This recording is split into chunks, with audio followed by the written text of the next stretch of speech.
రేవంత్ రెడ్డి పరిపాలన విధానం చూస్తున్నారు కదా, ఆయన వచ్చిన దగ్గర నుంచి మీకు ఎలా అనిపిస్తుంది? బాగుంది. ఒక ఉచిత బస్ అయితే బాగుంది. ఫ్రీ బస్ ఇచ్చినాడు, ఇంకా రైతు రుణమాఫీ అన్నాడు, ఇలా రకరకాల పథకాలు ఇస్తున్నాడు.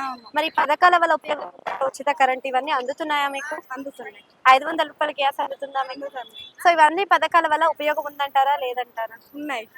కానీ అందరికీ అందట్లేదు, ఉపయోగం లేదు, ఫ్రీ బస్సు తీసేయాలి అని అంటున్నారు. మీరేమంటారు? ఫ్రీ బస్ ఉంటేనే బాగుంటది. ఫ్రీ బస్ ఉంటేనే బాగుంటుంది, కానీ సీట్లు దొరకట్లేదు అంటున్నారు కదా. బాగా జనాలు కదా. సో మనకి కేసీఆర్ గవర్నమెంట్ ఉన్నప్పుడు ఇలాంటి స్కీమ్లు ఏమైతే పెట్టలేదు, ఇప్పుడు మాత్రం చాలా స్కీమ్లు పెట్టినారు కదా. ఆయన ప్రభుత్వంకి ఈయన ప్రభుత్వానికి తేడా అంటే ఏం చెప్తారు? తేడానే ఉంది. ఏం తేడా కనిపించింది? ఈయనది ఒకటి ఉచిత బస్ తోటి బాగా. సో మనకి కేసీఆర్ ప్రభుత్వంలో చూస్తే ఉచిత ఇండ్లు ఇచ్చిండు, కానీ ఇప్పుడు ఈ ప్రభుత్వం కూడా ఉచిత ఇండ్లు ఇస్తాము అంటున్నారు. మరి ఇస్తారా? ఎంతవరకు ఇవ్వచ్చు? ఇవ్వచ్చు, మరి తెలియదు కదా. సర్వే అయితే చేస్తుండ్రు, మరి ఎట్లుంటది. ఆయన ప్రభుత్వం నచ్చిందా మీకు, ఈయన ప్రభుత్వం నచ్చిందంటే? ఈయనది ఇంకా 5 years కాలే కదా. 1 year లో మీరు గమనించే ఉన్నారు కదా. 1 year లో గమనించింది ఏంటి? ఉచిత బస్సు, ఉచిత 500 సిలిండరు, ఉచిత కరెంట్, ఇవైతే బాగుంది.